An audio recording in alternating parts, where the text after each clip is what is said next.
This episode is brought to you by Kia's first 3-row all-electric SUV, the Kia EV9, with available all-wheel drive and seating for up to 7 adults, with a 0 to 60 speed that thrills you 1 minute and available reclining lounge seats that unwind you the next. Visit kia.com/EV9 to learn more. Ask your Kia dealer for availability. No system, no matter how advanced, can compensate for all driver error and or driving conditions. Always drive safely. Listen to the 48 Hours podcast for shocking murder cases and compelling real-life dramas from one of television's most watched true crime shows. Go behind the scenes of each episode with award-winning CBS News correspondents and producers in Postmortem, a weekly deep dive. Listen to 48 Hours wherever you get your podcasts. How did this end up being one of the most problematic movies of the 90s? Yeah, there's a lot of notes in here. I was excited to do this podcast because I did like all the prep for everything but the movie notes before I watched the movie. Uh-huh. And just from that, I was like, man, I cannot wait to do this pod. Yeah. This one was draining. It felt like a long 87 minutes. Like, it's not a long movie, but it felt long. I don't know if you had the same experience, but man, this movie dragged. It's hard. I can't remember because I watched it like 2 weeks ago. Oh, okay. So I'm gonna try and relive the movie through my notes. All right. Maze, you just watched it, right? Yeah, I literally just finished like 15 minutes ago. God. It definitely dragged a bit. I mean, when the third location, right? It's like, oh, now we're going to Brazil. Yeah. Oh, man. There's a lot that didn't make sense, a lot that was problematic. None of it made sense. The whole movie's problematic. You know how I like the first sentence of every one of my notes, so like of these movies, right? Yeah. Today's first note was, I love Leslie Nielsen. He can't make me not laugh. And I think I might have to amend that after today. 1, 2, 3, 4, 5, 6, 7. I'm holding a mic in my hands, and now I'm talking all alone.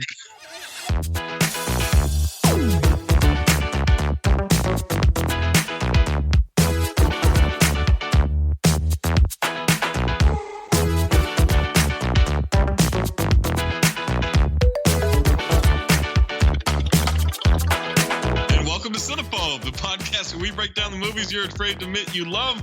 I'm Zach Harper. That's Amin Hassan. Anthony Mayes pushing buttons. Podcast where we talk about bad movies that maybe we think don't get enough respect. But maybe this one got too much. This week's Cinephobe is the 1997 comedy Mr. Magoo. Stars comedy legend Leslie Nielsen. Also, you're going to see Kelly Lynch. You may remember her from Cocktail, from Roadhouse, from Virtuosity. Of course, Ernie Hudson, one of the Ghostbusters. Yeah. Stop burying the lead. There's a very big star in this movie. You mean the first major movie role for one Jennifer Garner? Yes. Yeah. Problematic. Yes. Problematic movie role for Jennifer Garner. Way to kick it off. I'm sure she would rather we don't remember that she was in Mr. Magoo. Yeah, we'll get to that in a little bit. Also, infamous old man bad guy Malcolm McDowell. He's in A Clockwork Orange. Stephen Tobolowsky. He's Ned Ryerson from Groundhog Day. Also been in a bunch of stuff. And Nick Chinland, who I love. He's Billy Bedlam in Con Air. He's the guy that needs to put the bunny back in the box. That's right. That's right. Yeah. The infamous fight in the hull of the plane between him and Nick Cage. Yeah, put the bunny back in the box. So this one was directed by Stanley Tong. Stanley Tong directed a lot of Jackie Chan movies. Really? This is the first and only English language movie that Stanley Tong ever did, I mean. There's a lot that we can infer from that. You're right. He got it right the first time, decided he didn't want to do it again. So this is... What was the Rotten Tomato score on this? 7%. That is quite the score, and yet somehow I am outraged. Yeah, still seems way too high. Synopsis for Mr. Magoo. The myopic millionaire defeats jewel smugglers in his usual bumbling manner. The tagline, the eighth blunder of the world. How about that? $30 million budget. It grossed $21.3 million in the U.S. and totaled $28.8 million worldwide. So it lost money. Oh, man. It lost money. Before we jump into this movie, you want to listen to the rest of the episode where obviously there are a bunch of spoilers. Mr. Magoo is available on HBO Go. The Rotten Tomatoes score, again, 7% from critics on 29 reviews, 24% from the audience on over 35,000 ratings. Do you have any positive reviews? I'd like to hear what these people have to say. Okay, I've got one positive and I got a bunch of negatives. You want the positive first? Give me the positive first. Let's start on a good foot. In 2008, Ken Fox of TV Guide. This is the positive. Instantly forgettable, but fun while it lasts. That's the nicest thing anyone had to say about this movie. I just looked up the audience reviews. And this one, a 5-star review from Tina C. Leslie Nielsen is Mr. Magoo in this movie. I grew up watching the cartoon. My kids and I were doubled over on multiple occasions. Leslie's delivery doesn't disappoint. And you'll find that in this awful movie, that last line right there is especially offensive. So here are the bad reviews. Mike Clark of USA Today. The movie is an insult to the intelligence of the entire human race. Yes. Jonathan Rosenbaum of Chicago Reader. If you really hate your kids, pack them off to this slapdash farce whose only funny moment is the PC disclaimer at the end of the Disney company's humanist concern for blind people. Oh, you gave it away. I was holding on to that. We'll get to that in a bit. Roger Ebert of the Chicago Sun-Times. Mr. Magoo is transcendently bad. It soars above ordinary badness as the eagle outreaches the fly. There's not a laugh in it. Not one. Lawrence Van Gelder of the New York Times. Incomplete as a cartoon. Indecisive as comedy. Halting as adventure. Mr. Magoo turns out to be a short-sighted project. See what he did there? See, the short-sighted? Got vision problems. Susan Wolzishna of USA Today. If you ever wanted to know how awful a Jackie Chan movie would be without Jackie Chan, this is it. James Beraldno of Real Views. Mr. Magoo is not just an insult to the blind or near blind. It's an insult to every human being who has the misfortune to suffer through this dreadfully unfunny 90-minute atrocity. And then Jeff Weiss of the Deseret News. Among those who will be insulted by this painfully unfunny comedy are women, the elderly, and members of several ethnicities, as well as moviegoers with even the slightest modicum of taste. When was that review? January 1st of 2000. Yeah, it's pretty woke. Yeah. It's pretty woke. Amin, you picked this movie. Why? Simply because it's on HBO? It's on HBO, and like I remember wanting to see it when it came out, and then hearing it was so bad. Yeah, because you're right. Like Leslie Nielsen has done nothing but made me laugh in childhood. My first note on my notepad. I love Leslie Nielsen. He can't make me not laugh. Like every movie he's in, even he's been in bad movies. Yeah, but I still laughed like because his delivery is just so deadpan. And by the way, that's my favorite Leslie Nielsen fact. Up until Airplane, he was a dramatic actor. Yeah, he didn't start doing comedies until after Airplane, and he was cast in Airplane because he was a dramatic actor. They wanted someone extremely serious that the audience would look at as a very serious kind of grave person to deliver these ridiculous lines like, "Can you fly this plane and land it?" Surely you can't be serious. I am serious. And don't call me Shirley. So like Airplane was really the movie that launched his turn into comedic acting, and that led to obviously The Naked Gun and the Airplane sequels and was it Mafia? Was that another one that he did? That sounds right to me. Yeah, plays a mob boss.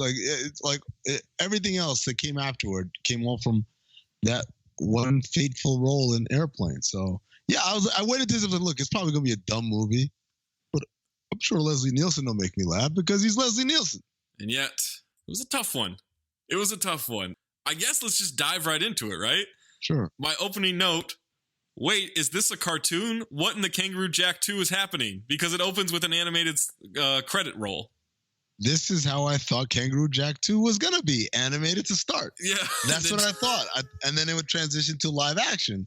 And if you remember, Kangaroo Jack 2 just continued to be animated for the rest of the movie. Right. So in this animated sequence of them giving the credits and everything, I wrote, he just walked out of a window and what apparently didn't have any glass on it, so there's just an opening to fall to your death at this office building. My notes were, Quincy is his name? I thought that was a black name. I've got a note later on in that asking if he's a Freddy Kitchens All-Star. Yes. Quincy Magoo does kind of lend towards a certain Freddie Freeman, Freddie Kitchens, yeah, Lee Grover Von Cleveland, Kendall, yeah, Khalil Green. Mm-hmm. They're all in the same club here. Dante DiVincenzo. Yeah, well, the DiVincenzo part, no, but Dante. Yeah. It's white Dante. Quincy, I don't know that I know a single white person named Quincy. John Quincy Adams is the closest I can get. That's not fair. That's a though. stretch. Yeah, that's a stretch. It's like in the 1700s, and it's a middle name and everything. I'm Googling white Quincy right now. And someone named Quincy White comes up. Oh, nice. Who is a black man. Yeah, there you go. There you have it. I'm often like curious, not only like, are there any white Quincy's, but also, how did Quincy become a black name? That's a good question. Well, when did the blacks say, no, this would be ours? It's like, you know what it's like? It's like Jerome. Oh, yeah. There's only two Jeromes I've ever known who are not black. One is Jerry Seinfeld. Real name is Jerome Seinfeld. The other one is Jerome, Black Dragon Roll. I don't know Jerome's last name. So the Quincy name origin, a Norman surname of Old French origin. Oh, okay. There you go. Yeah. There you go. It just means fifth born in Latin. Oh, wow. Really? Yeah. Oh, there's a lot of people misnumered out there, huh? It's used in reference to toilets that's derived from President John Quincy Adams, who was the first to have one installed at the White House. Yeah, go fuck yourself, Zach. Wait, why is that a go fuck myself? Yeah, you wanted to shit on John Quincy Adams' legacy. I didn't want to shit on John Quincy Adams' legacy. Yes, you did. The only thing I know about him is he was Paul Giamatti. He's shitting on you. No, that's John Adams. Oh, that was shit. That was his dad. That was dad. John Quincy Adams not only shit on you, but then he flushed you in his brand new fucking toilet. How about that? Wait a second. Who was John Quincy Adams? They had toilets back then? Not until him. They do now. That's what he's saying, right? in whatever 1790s or whatever. It's like, yeah, toilets like that. They do now, motherfucker. You're welcome. He was in office from 1825 to 1829. They had toilets. There you go. And he said, they do now, motherfucker. Hold on. Now we won't be able to flush for another month. Yeah, so he when he walks out the just open, not even window, just the opening in the building, in a business building, he lands on a construction beam, as is, the Magoo specialty, walks into his own factory, and there's a bunch of eggplants. The workers don't appear to care that he's there. Baby. He gets in his car. He drives, which makes me wonder. So he works in the office building, but his car is parked in the factory? Does that seem right to you? He's a man of the people, Zach. I guess. He's driving back. He's obviously swerving all over the place. He's driving on train tracks. I wrote he's turned this into a poor man's version of Mr. Toad's Wild Ride, which is my favorite ride at Disneyland. My favorite thing to go on. You have a very, very, very sad existence at Disneyland. It's so fun. It's so fun. You know why? Because I like when you get to the court and the judge goes, guilty. I love that part. He drops the gavel and then he becomes the devil. It's a real, it's a real look into our legal system. I for one, like the rides where, I don't know, something actually happens. All right. He knocks over a fire hydrant while driving, feels water, and that's where he says, El Nino's back. Yeah. I also have a note here that says, "This nigga ain't old. I think he's illiterate." Because there's several times where he just like reads the sign incorrectly. I'm like, I don't think that's bad eyesight that's doing that. I think that's someone who can't read. And so I made a note that he almost exclusively says to himself constantly, "Oh, Magoo, you've done it again." But it's never clear what he's done. There's a lot of that, man. There's a lot of him talking to himself. Yeah. Like, I think he's insane. Yes. Like, what? Like the way he laughs the whole time.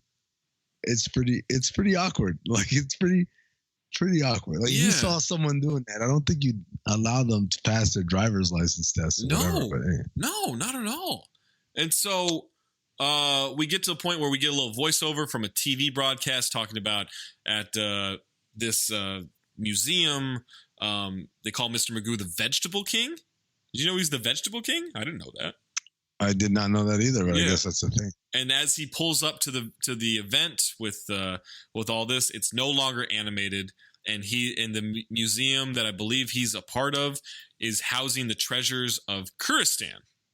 Yes, and that's what I wrote. That's what I wrote. Maybe this whole thing should have been animated. Really? Yeah. Wow. Yeah, it looks bad. Did you notice that the voiceover work on the animation was the original Magoo voice? Yes. And wasn't Leslie Nielsen? Right, not Leslie Nielsen.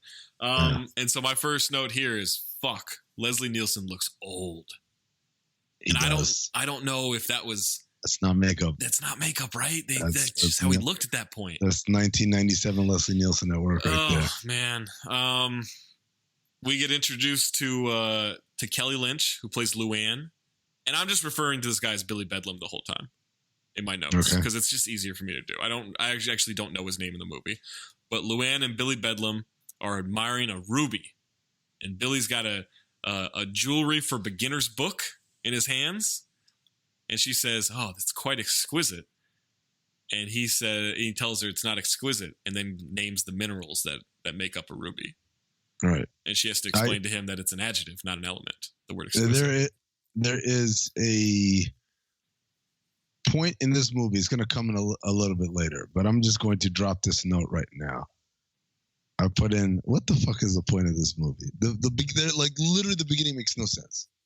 None like the way Zach just introduced characters or whatever is way clearer than it happens in the actual movie.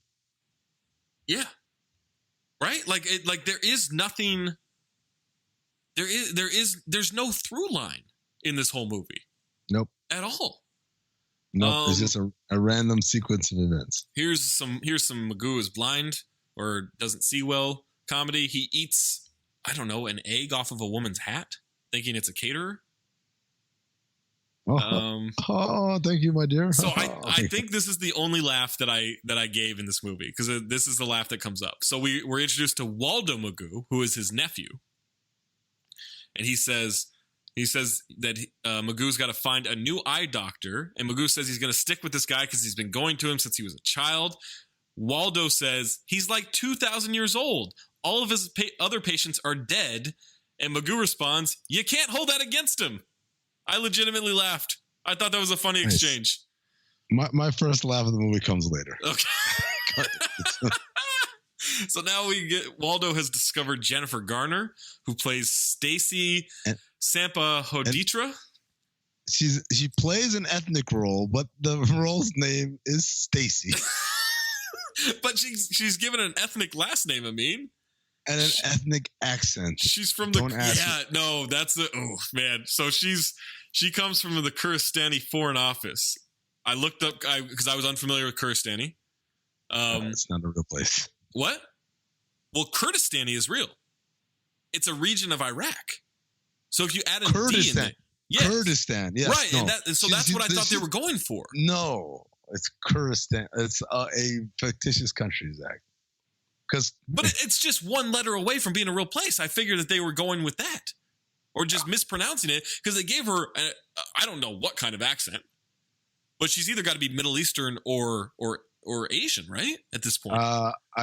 Let's see, what did I say about her accent? The accent is killing me. So I just wrote, I guess she's Iraqi. Okay. That's what I wrote. So you went through this entire movie thinking it was Kurdistan. Well, because I looked up, I was like, that sounds like a real place to me, but let me double check. So I typed it in and it auto-corrected to Kurdistan. And so I did some further research. It's a region of Iraq. Right? So Kurdistan, that's what I thought. I thought she was trying to be Iraqi the whole time. All right. Is that far-fetched with the way this movie goes? I guess not. I don't think, yeah. Anyway, Waldo Magoo is smitten. Magoo says to invite her to the opera tomorrow night. And I wrote, I'm not sure what this accident is supposed to be, but it's offensive. And this is where I noticed for the first time that Mr. Magoo's name is Quincy. There you go. So Quincy Magoo is now cutting the ribbon for the exhibit, except he can't see what he's cutting at, so he's wielding these giant scissors around. Everyone's freaking out. And then he cuts an electric wire. There's sparks flying, and he mentions indoor fireworks. And I wrote, the joke is because he can't see. He walks into a tomb in the exhibit, thinking it's a phone booth, sees a mummy and calls for assistance for the injured man in bandages. He accidentally gets locked into the tomb. These are all way funnier with you saying it than me actually watching the movie. Hours later, he's still in the tomb. Hours later, Luann and Billy Bedlam are on the roof ready to break in to steal the ruby. We find out Billy's supposed to watch Luann because the guy who's hired them doesn't trust her. So after she gets down to the ruby, he decides to join her, except, he's such a klutz. He's a bumbling, hired goon. And so he falls down onto this pterodactyl exhibit and then falls onto the brontosaurus. And I wrote he Flintstones his way down the brontosaurus and crashes through the ruby exhibit, and the alarms sound. All right, so questions. One, did this movie come out before or after Mission Impossible? Mission Impossible was 95? Okay, so it was after Mission Impossible. So because there was a moment where I panicked and said, wait a second. Because, she comes down, rappels down from the roof of the museum. Yeah, 1 year after Mission Impossible. So could they have known? When would they? Yeah, I think that's all right. This came, Mission Impossible. Let me this way. There was a moment that has now since been disproved that I had a pang of, wait a second.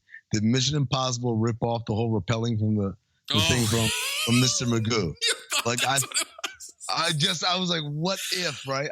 I knew they were out around the same time, but I wasn't sure what was the order. But now you tell me Mission Impossible came out in 96. This came out in 97. That means they independently arrived at that thing at the same time. Well, Mission Impossible came out in May of 96. Right.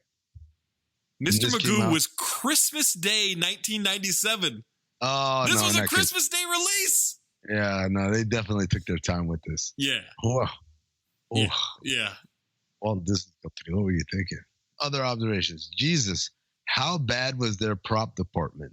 These dinosaurs are supposed to be at a museum. They look like cartoon characters. Yeah. The dinosaurs had eyebrows and smiles, guys. Like, I can't stress enough how little these model dinosaurs or fake dinosaurs look like dinosaurs. They look like cartoons. They look like actual cartoons. And then when your boy Billy Bedlam slides down the brontosaurus, it comes complete with the like cartoon style scoring. Where she said the guy who did the score must have come with the cartoon. Like they must have got the original.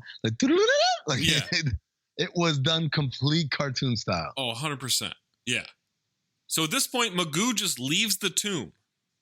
So he was in there for hours with the ability to leave. That's what we're come to believe. As Billy's about to shoot Magoo in the back, security guard interrupts, tells him to drop the gun. Magoo walks out an emergency exit. The alarm sounds. Billy knocks out the guard. And they get away. Luann and Billy Bedlam get away. So now we go to new scene. Waldo is cleaning up Magoo's car, and the license plate on Magoo's car says the goo. The space goo. I said there's a lot of dick jokes for a kid's movie. That's because the next thing we see is a giant eggplant mobile that has a sign on it that says Magoo's eggplant that moves you. This is the precursor to dick pics. That's what I've come up with. This movie is what like eventually initiated the eggplant emoji being a dick. Yes. And everything. Like Mr. Magoo, and just throughout the movie, like Mr. Magoo's just a hornball. He's just a horny old man. He is. There's no other way around it.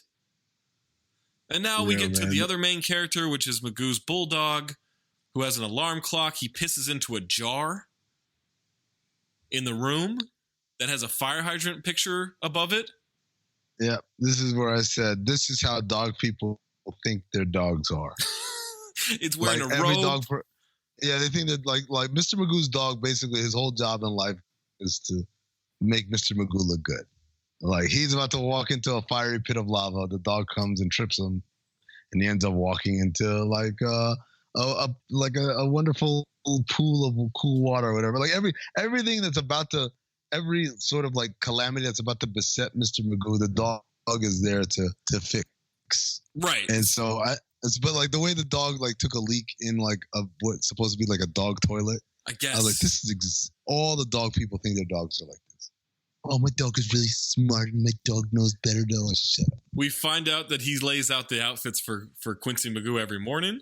Exactly. The dog, ladies and gentlemen. He's pulling like vacuums out of the way so Magoo doesn't walk into him. I have a note here that says, was that a rabbit wearing lingerie? In the picture? I think so. No, it's yes. a poodle. It's like a small poodle, I think, or some kind of poodle-like dog. Still wearing lingerie. Wearing lingerie, yeah. That's a frame picture next to the dog's bed. But why? That's a great question, I mean. It's a great question. All right, now we're back in the museum. Ernie Hudson and Stephen Tobolowsky are the agents. guy from Memento. The guy from Memento is what I wrote. He's the guy from Memento, remember?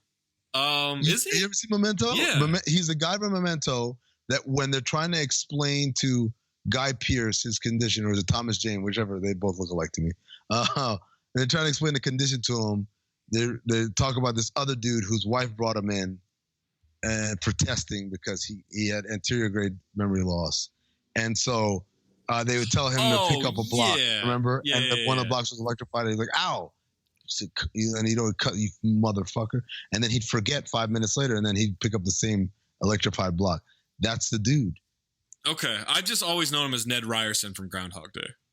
I was thinking about the guy from Memento, man. Okay. Also, one last thing. I put in the note. I can't tell the burglar from the nephew. That's fair. I got very confused early in the movie between Billy Bedlam. Oh, you thought it was an inside job? Yeah, I was like, wait, what's going on here? But he just seems so bungling. I was like, it can't be the same guy. So Ernie Hudson is a CIA agent, and Stephen Tobolowsky, the guy from Memento, Ned Ryerson, is an FBI agent. They're with the State Department. They're investigating the missing ruby. They want to put a fake in the exhibit so no one's aware that this has happened.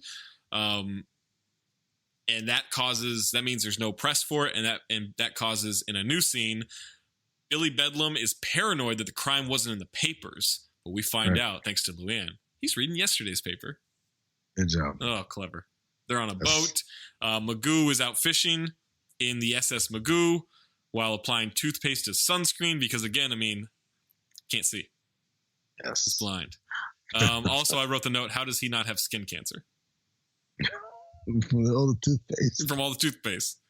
His skin's never been brighter and more fluoride-free, but he's got skin cancer.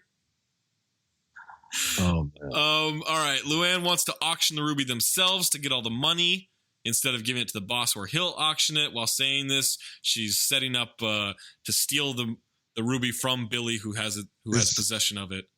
This is my first laugh of the movie right here. When she's trying to seduce Billy into doing this, she says, I can take you places you've never been before. And he says, I've never been to Toronto. That did it for you.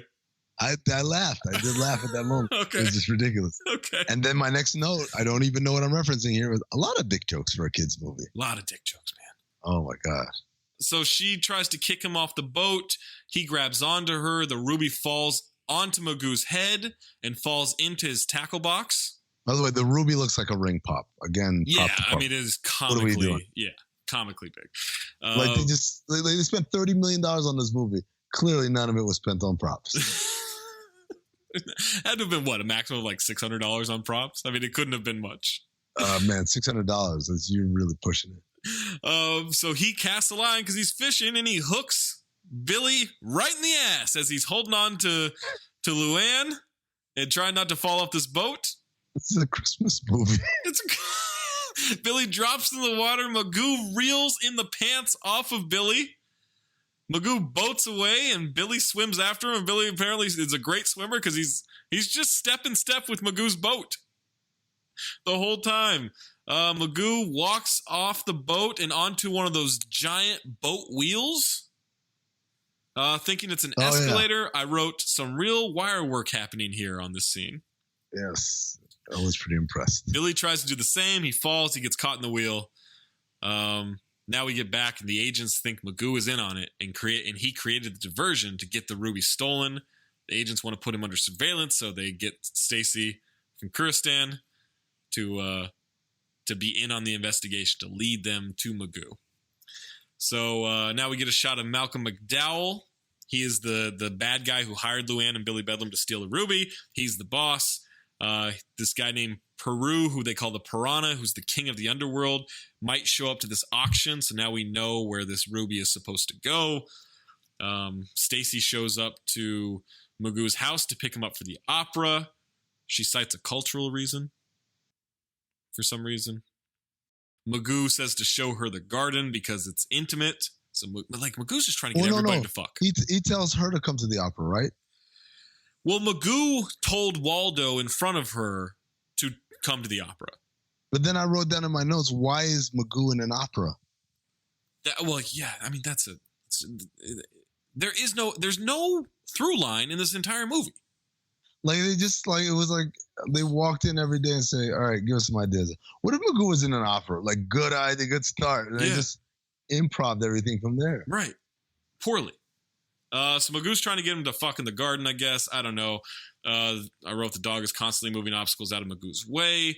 He knocks over the tackle box, revealing the ruby. The dog brings the ruby to Magoo. Yes. And he throws it outside to play fetch. He gets stuck in this rabbit-shaped hedge. Yes. Where they were just looking. They just missed it. As she's trying to search for the ruby. Oh, the timing, I mean. The dog tries to get it from the hedge, where the ruby landed right between the fictitious rabbit's legs.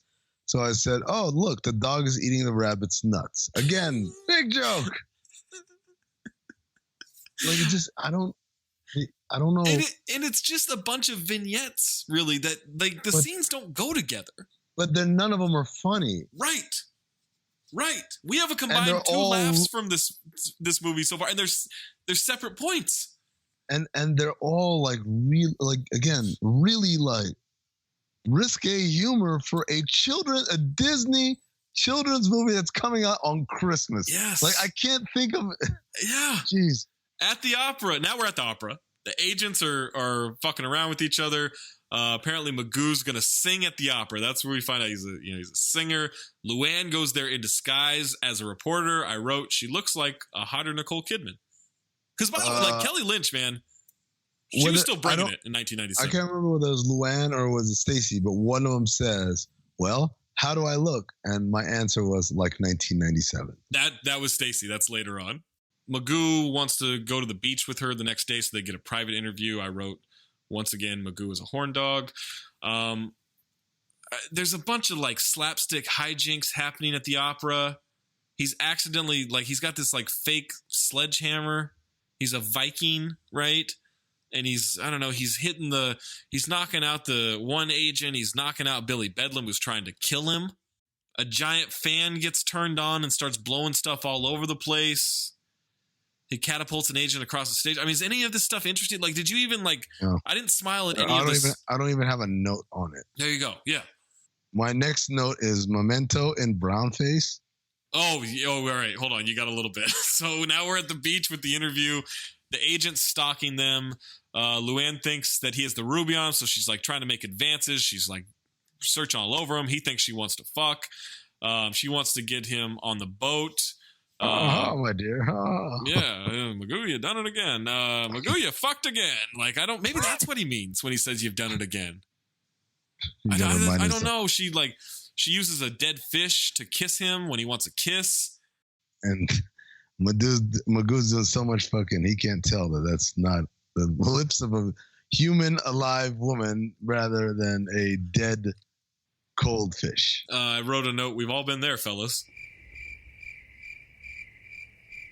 Maybe not. Maybe it's just me. The agent has looked up Luann in the system. She's called the Black Widow because all these men she's with dies. Luann's going through his shit on the boat. She finds a tackle box. Or she finds out the tackle box is back home, wants to go there, so she fakes a sprained ankle and gets Magoo to agree to take her to his house. Again, he just thinks she wants to fuck. Can you blame him? This is where we find your 1997 comment. Stacy. Well, so I wrote. So for all these things, I think she's supposed to be an Iraqi woman because I wrote Stacy, the Iraqi woman, is dressed in a skirt and crop top on her date with Waldo. He tries to kiss her. She says they mustn't. She confesses to Waldo about the agents investigating Magoo, wants to help Magoo, wants to figure things out. And this is where we're back at Magoo's home. The FBI agent, I wrote, the FBI agent is dressed racistly as he tries to get into Magoo's home. But I'm just saying, like, there's no pretense. No, there's no understanding. Like, here, let me explain it to you. If one were trying to sneak into Magoo's home, why would being Indian help you? Right. Yeah. He's in like a turban, right? He's in brown face. But I just don't understand how that's the solution, to sneak in somewhere. Right. It's not like he's questioned him yet, right? He or even knows what he looks like. Yeah. He can walk over. Yeah. There's just no reason for it. At the same time, Billy Bedlam's trying to get in. He unknowingly passes the ruby in the hedge. I just have these notes over and over. Why was brownface in the disguise necessary? No, I said, is Memento and brownface? Then later on, update. It is brownface. Yeah. But why? Other note that's embedded in here is I underestimated how annoying the constant chuckling would be. From Magoo? Yeah. Like it really wears on you. It's a lot. So Magoo returns with Luann. But I did write this. The racist agent just hung himself up inside a coat on a coat rack. It's the most athletic thing I've seen in a movie. That was actually impressive. Yeah, I don't think that was actually real. I don't know, but he puts the coat on and then he just puts the coat on the coat rack and he tucks up into it. Yeah. I thought it was clever at worst. Okay. Luann spots the tackle box in the closet. She asks Magoo to cook something for her to get him out of there. Magoo goes cooking with an instructional video. He's setting off the bugs that the agent has placed in there left and right. The dog gets the ruby out of the hedge. He brings it in. He accidentally changes the TV to a workout video. But Magoo can't see Amin, so he just thinks that these instructions in the workout video are the cooking instructions. Yes. He throws the ruby outside again to play fetch. He's working the legs back and forth. It's changed to a construction video. He gets sandpaper out to sand down the turkey or the chicken or whatever the fuck it is. I wrote again, why is the agent in brown face? There was that nice line on his bald forehead, though, between his brown face and his white head. That's the point where it really hammers home that he is, in fact, in brown face. Yeah, that's what confirmed it for me, at least. All right. Waldo thinks Magoo is confessing to stealing the ruby when he's just talking about trying to fuck Luann. Magoo wants him to meet Luann. Magoo thinks she's going to propose, but she pulls out a gun on him. Is Donald Sterling Mr. Magoo? Oh, that's a good question. That's a really good question. Just thinking about with all the Sterling stuff in the news right now, I'm like, So the dog brings the ruby. Magoo throws it again, thinking the dog wants to play fetch. Lands next to a chimney. Billy falls out of the chimney and grabs it and runs. Waldo tackles Luann. She claims to be FBI. Now the agents converge on Billy, and he takes the car that's got this it's just, I guess, a bifocal windshield. Yes. So he can't to help Magoo drive. Yes, that's but obviously he can't see it. And that's when I write in all caps with the egg or with an exclamation point, the eggplant mobile. Chekhov's eggplant mobile. My next note, Fast and Furious Tokyo Dick. That's pretty good, man. Thanks, man. I was pretty proud of that. Billy gets away. Luann tells Magoo about the auction and the piranha. So now Magoo's going to pretend to be... Oh, wait. Oh, this is where... So in the eggplant mobile, as they're driving, for some reason, they drive off a ledge, and there's a suspended giant tunnel cylinder that the eggplant drives into. It's very sexual. Again, children's movie released on Christmas Day. There's a dick going into a hole for no reason. So like those big pipes. I'm talking about like the pipe is the size of a room, right? And so it's a construction site. It's like an aqueduct pipe, essentially, right? Yes. Yeah. Yeah. And there's a construction site, and one of these things is like on a sling, and they're trying to lay it into place. And as it's like floating down slowly, the eggplant mobile jumps off the cliff, and just the timing is perfect so that it lands right into the hole. I mean, he fucks the construction site. I love the obvious cutaway to the model eggplant that they had to, because they cut that together from like 4 different shots, but just the obvious tiny model size one. Magoo is such a horny old man that he fucks a construction site in a kid's movie on Christmas Day. Released by the Walt Disney Company. Can't stress that enough. All right, Billy gets away. Luann tells Magoo about the auction, blah, blah, blah. So now Magoo's going to pretend to be the piranha. Yeah, what could go wrong? To try to get the ruby from Billy and the rest of the goons. He dresses, I guess racistly, right? He's supposed to be a Mexican? A Brazilian? No. Later on, we find out he's Brazilian, although I don't think they know much about this. I mean the filmmakers. I don't think they knew much about the country of Brazil. No, because he's speaking Spanish. Yes, everyone speaks Spanish when the movie gets to Brazil. It's like, wait a sec, why is everyone speaking Spanish? And I realized, they don't know. No, they have no idea that's a Portuguese country. Yes. All right, Magoo's pretending to be the piranha. Luann steals the snowmobile from Waldo. The agents and Stacy are in pursuit. My next note, there are 35 fucking minutes left in this movie. There's a line here where it said, this is a job for professionals. And someone responds, then why are the two of you going? And I said, oh, snap. So the hitmen are in this locker room before the auction. They're showing off tattoos. They want to see the piranha's tattoos. And in a very short amount of time, for a man whose sight is so bad that he is in calamity after calamity, he draws one of the most intricate things I've ever seen. It's a frog with a cigar and guns. He draws it on his own chest. It's very impressive art for anybody, let alone a blind man. Yes, it is. This is after Malcolm McDowell brings out a rainbow assortment of hookers. Oh, that's right. And Magoo, I actually really like this line. As Peru, he says, I was going to kill someone this morning, but I did it last night so I could be here. Yeah. And for some reason, they're having this auction in a pool? In like a bathhouse, a hot tub, yeah. It's like a large hot tub, like a hot tub the size of a swimming pool. Yeah. And Malcolm McDowell's sitting over there on a giant stone-carved bear's mouth on hydraulics. Yeah. Yeah. Yeah. I mean, what? For why? Why? Oh, yeah. That's the point where when they're leading them out there and he goes the wrong way and they say, Mr. Peru, it's this way. And he just looks at them and he yells, there are no signs. I laughed at that too. I don't know. It's just the way he said there are no signs. Okay. Reminded me of my dad. My dad. He sits in the water and of course he dips down at one point enough to where now the tattoo is running. Right, and tattoos don't run, so that's the tricky part. McDowell presents the ruby for everybody to bid on. Magoo says he wants to see it. He gets it in his grasp. McDowell figures out it's Magoo by looking at a picture of him in the paper and drawing hair on the picture in black ink. Yeah.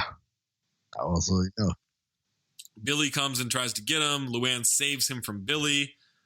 Waldo tries to tell Magoo she's not in the FBI. She gets away as once again agents converge at the last minute. She leaves on a snowmobile, and Magoo pursues on an ironing board that he's snowboarding on, I guess. Can you snowboard on an ironing board is what I wrote in my notes. It's a great question. And then I thought it was very funny that as he snowboards, he, of course, in true Magoo fashion, inadvertently enters a snowboard race. Yes, yeah. There's a snowboarding competition. Yes, and two of the sponsors of this snowboard race are Compaq and Nortel. And I was just like, wow. That is really on the nose. Yeah, man. 1997, you've never been more 97 in your life. Yeah, so through, just sheer dumb luck, he's knocking out these competitors left and right in the snowboarding competition. He's making it into a random tunnel that's there for some reason. I don't really understand. I did laugh again. Because he wins the competition. He crosses the finish line first, and the announcer says, and the winner of the quarter cross women's final is a man on an ironing board. For some reason, that made me laugh, the delivery of it. I missed that part. As everyone else is in pursuit, Billy is frozen completely on the hill. Everybody falls off this cliff. I don't know, man. Luann calls the real Piranha, and she's dressed like Mrs. Doubtfire to arrange a deal between the two of them to get the ruby. Waldo's trying to track her down.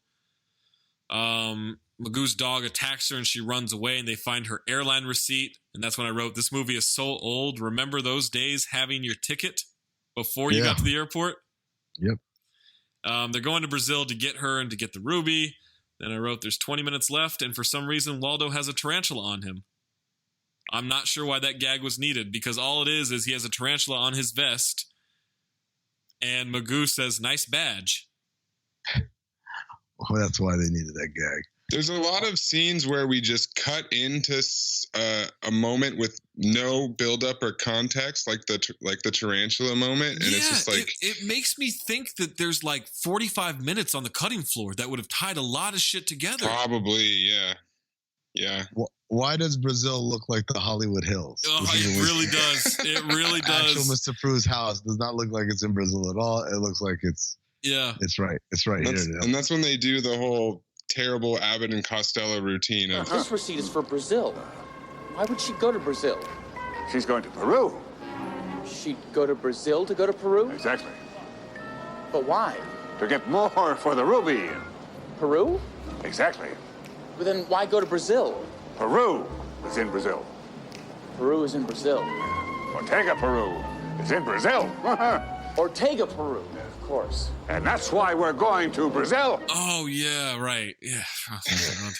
LOL at the B-roll of the Jesus statue. Like it was just so clearly like if YouTube was around, they would have just scraped it off of YouTube. Right. They didn't even bother. Peru, the Piranha makes a Euro Disney reference, and I wrote this movie is so old. Shameless plug. Oh, right. Shameless plug. Disney Corporation. That's smart. They encounter a chained up baboon on a swing. It's a mandrill. Oh, it's a mandrill. Where right. Gets mad at me for correcting animal nomenclature again. Yeah, that's fine. Wait, who got mad at you before? Did I do that? No, it's when I called it Pteranodon in Land of the Lost. You guys got upset. And then right when they see it, a Pteranodon comes down, picks it up, and flies away. Right. Look at this nerd. Everyone else says it's a pterodactyl. It's one of the flying ones. You got to call it something else. What'd you call it? I wrote down pterodactyl. Pteranodon. Yeah. What's the difference? Dude, I don't know. It's not like I'm recognizing these dinosaurs. It's just like, this is what's in the description of the movie. You're like the kid from Jurassic Park. Excuse me. No, that's actually a pteranodon. You can tell by the plumage. I was like, when did Kevin Durant show up? All right, he encounters a mandrill on a swing. It's chained up, and Magoo says, "Ugliest child I've ever seen." You see, guys, because he doesn't with see this well. guy in the monkey suit, man. Yeah, it's just a guy in a monkey suit, a mandrill suit, and it chases them. Like, I don't know. Like I didn't get the point of that. Why is everyone speaking Spanish? Is another question. Yeah, this is super hard. There's a part where I say, "Holy green screen," and I can't remember what scene it was, but I just remember the. It's got to be the waterfall, right? Yeah. It's got to be the waterfall. Yeah, you got some. We've got a lot of shit before we get to that. So Luann and Peru exchange the ruby for cash, which is hidden in this guy's clothes. This guy's wearing a comically large amount of clothes, and apparently there's just money taped to all of it. Did you see that they were $1,000 bills? No, were they? Yes, they were. Yeah. Are those don't exist, right? No, there's no such thing as $1,000. No. And there's definitely not that many of them, if there are. Right. Magoo falls into the mansion into a bubble bath for the bride. When she sees him covered in bubbles, she faints. And so Luann is taking down Brazilian assassins who are now trying to kill her. Peru double-crossed her. Magoo comes out dressed as the bride and has the veil covering. Piranha gives Magoo the ruby, thinking it's his bride, right before the ceremony. I say Magoo takes it, says some Spanish for some reason, and then runs out. And then my note is, why does Magoo have fake tits, and how did he get fake tits in such a short amount of time? Working. I guess. Yeah, we're not going to dive too deep into how the wedding dress fit him either. Yeah, that's also a great question because they're definitely not the same size person. Magoo has to save Waldo. Piranha gets the ruby back as the feds converge yet again. Luann steals a helicopter that Peru was supposed to take. Magoo gets in too. Magoo grabs the ruby inside the chopper as it gets shot up from the inside. Magoo falls into the ocean. Luann jumps in after him. And then, a rescue service drops a raft. Magoo is supposed to hook up the raft so the helicopter can drag them back to safety. And he instead hooks her up to it so she's safe, but he's now in a raft. And this is where the green screen work is not ideal. And this is where I wrote the note. And you assholes want to give me shit about the knowing CGI. Yeah, no, this was particularly and then really. Somehow the raft becomes a parachute. I mean, yeah. When he falls off the waterfall, he flips it upside down. He's holding onto it, and it's just floating. And it floats down. And then he just floats down. Yep. Yeah, he floats to safety. Lands on another raft. Poppins. Yeah, Mary Poppins, and then says again, Magoo, you've done it again. Has he done this before? That's just his cartoon catchphrase. He always comes out clean. But it's gotta have context. It's gotta work. Magoo, you've done it again. The feds arrest Luann. They replace the real ruby into the exhibit. Magoo signs a book that the feds wrote about this whole thing. Right? There's a TV movie coming out. It's a TV movie coming out, and now we're back to a cartoon. He walks up. There's a line that we skipped. What? I can't remember. Maybe it's after they tell Luann she's going to jail or something, but someone tells someone else they make great loaf de meat. I laughed at that. Okay, wow, that's all it took. She pretends to be French, and I think Ernie Hudson yells at her that they make good loaf de meat in prison. Okay. So it turns back into a cartoon. He walks up the dinosaur and he says, "Oh, Magoo, you dog." And I wrote, once again, he's a hornball. And then this is my favorite sequence in film history. So I'll give it this. There's a disclaimer before the credits. Yep. The disclaimer reads, "The preceding film is not intended as an accurate portrayal of blindness or poor eyesight. Blindness or poor eyesight does not imply an impairment of one's ability to be employed in a wide range of jobs, raise a family, perform important civic duties, or engage in a well-rounded life. All people with disabilities deserve a fair chance to live and work without being impeded by prejudice." It's not just that they put that in, guys. It's that then the exact next thing they do is they go to a fucking blooper reel. To which I said, even the outtakes aren't funny. The outtakes weren't funny at all. They weren't funny. Like, I know you guys are thinking that we're just being harsh. No, please watch this movie if you haven't. It's not funny. The outtakes are not. No, the outtakes are not like. Right. You know how hard it is to have unfunny outtakes? I've always laughed at outtakes and blooper reels because at some point you get everyone laughing at each other for not being able to do so. And for whatever reason, that always gets me when they crack up so much that they break. Right? That always gets me. It didn't get me here. And my last note. Seriously, why was that agent in brown face? Yeah, so that's my favorite thing about the disclaimer.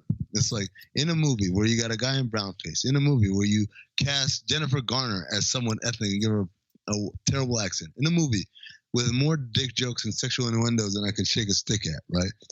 On a Disney children's movie released during Christmas.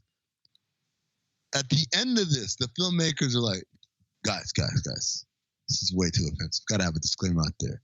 Blind people aren't really that blind. Like that's the part that they felt compelled to apologize about. None of this other shit. Yeah, do blind people have an incredibly strong union we don't know about? Well, it's funny you should ask that, Maze. Wow. So, the film was rushed to video because it was pulled from theaters after 2 weeks due to insulting blind people and nearsighted people. Wow. By the way, there's a note in the trivia that, contrary to popular belief, Mr. Magoo is severely nearsighted. He's not blind.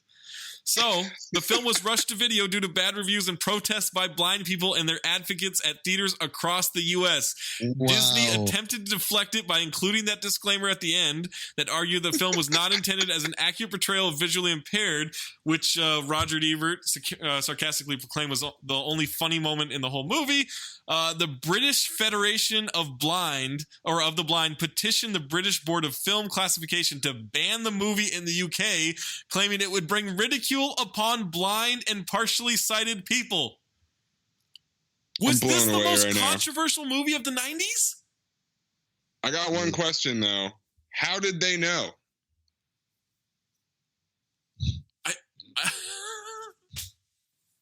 I think word just got around.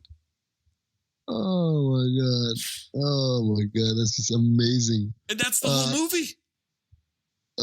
This is, by the way, this is also a couple of other trivia pieces. One is, judging from unused footage in the trailer and behind the scenes specials, the opening animated sequence was also shot in live action, but never used. And then the other... What? Yes. Remember the animated part? Yes. They shot it in live action. Why wouldn't you use that? I don't know. And the other one, in the early 90s, the movie was in development at Amblin Entertainment with Danny DeVito. He doesn't look anything like Mr. Magoo. He doesn't sound... I mean, I'm just trying to think of Mr. Magoo.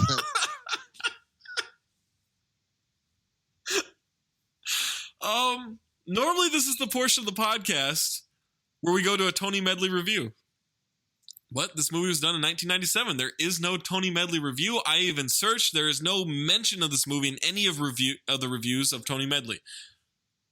So, I've got an alternative for you guys. What do you got? Apparently, he gives out his Academy Award picks. Oh, boy. I've got the 2004 Academy Award picks from TonyMedley.com. Okay. So in it, he's got the disclaimer, the recent Academy Awards not only confirm my opinion that 2003 was one of the weakest years in movie history, it explains why. The people who made the terrible films, then nominated, then give themselves the awards. Talk about incestuous. With these people in charge and patting themselves on the back for their mediocre work, what chance do we have for improvement? Even so, there were some highlights in filmdom in 2003. Here's how I would have voted for the major awards. So I just want you to keep that in mind, okay? He thinks it's so incestuous that it ruined the Academy Awards for the 2003 films that were given out in 2004. And this is how he would have gone. So for Best Supporting Actress, the actual winner that year was Renee Zellweger for Cold Mountain. He did pick her for Cold Mountain. He said the only good thing in an overrated movie. His runner-up, Lindsay Lohan for Freaky Friday. Oh. She played two roles, Dak. Best Supporting Actor, he gave it to Peter Sarsgaard for Shattered Glass, as his performance still has me saying, wow. The actual winner that year was Tim Robbins for Mystic River. Peter Sarsgaard was not nominated, just so you know. Best Actress. The winner that year, Charlize Theron for Monster. Okay. His winner was not nominated. His winner was Jamie Lee Curtis for Freaky Friday. This guy really liked Freaky Friday. Best Actor was given to Sean Penn for Mystic River that year. Right. His nomination was not acted. Or no, I'm sorry. His winner was not nominated. His winner would have gone to Colin Farrell for Phone Booth. Oh, wow. That movie was Nobody terrible. else was even close. He single-handedly made an improbable premise plausible and tense. Unlike the winner, Farrell was actually called upon to act. Best Picture that year. I like when he injects his personality. Me too. I love it. The winner for Best Picture that year and the winner for Best Director, Peter Jackson for Lord of the Rings: Return of the King. His winner was not nominated. Can you guess what his winner would have been that year? Freaky Friday. Freaky Friday. And his Best Director pick was Mark Waters for Freaky Friday. Jesus. Freaky Friday sweep. Yo, how many times did he beat off to Freaky Friday? That's all I want to 10 out of 10. And all we need is the opening paragraph here. There is a reason for everything. If you withstand and accept the bad and relax, good will come. That's what happened to me today. I now understand why I've had to sit through all the truly awful movies I've seen this summer. The Almighty was preparing me for Freaky Friday. While fighting with each other in a Chinese restaurant, the hostess gives them a fortune cookie with the same fortune in it. Almost simultaneously, everything shakes like an earthquake, and when it's all over, Tess and Anna have swapped bodies and the fun begins. I laughed until literally tears came to my eyes. Curtis and Lohan are spectacular. Their expert acting makes this implausible movie work. Both should be Oscar nominees, but despite Sir Donald Wolfett's deathbed utterance, dying is easy, comedy is hard, it'll never happen because comedy is rarely rewarded. Regardless, make no mistake, you will rarely see better acting. I just want you to remember that this guy shits on Will Ferrell every chance he gets. And Freaky Friday was his Oscar pick. His Oscar Not like pick. His Oscar pick. Oscar winner, Best Director, Best Supporting Actress, Best Actress. And Colin Farrell for Phone Booth. Only because there's no male lead in Freaky Friday. Yeah. So, guys, here's time for the verdict. Is it a phobe or is it a file? Amin? Oh, yeah, man. I got to go heavy file on this. File? I mean, heavy phobe. Oh my God.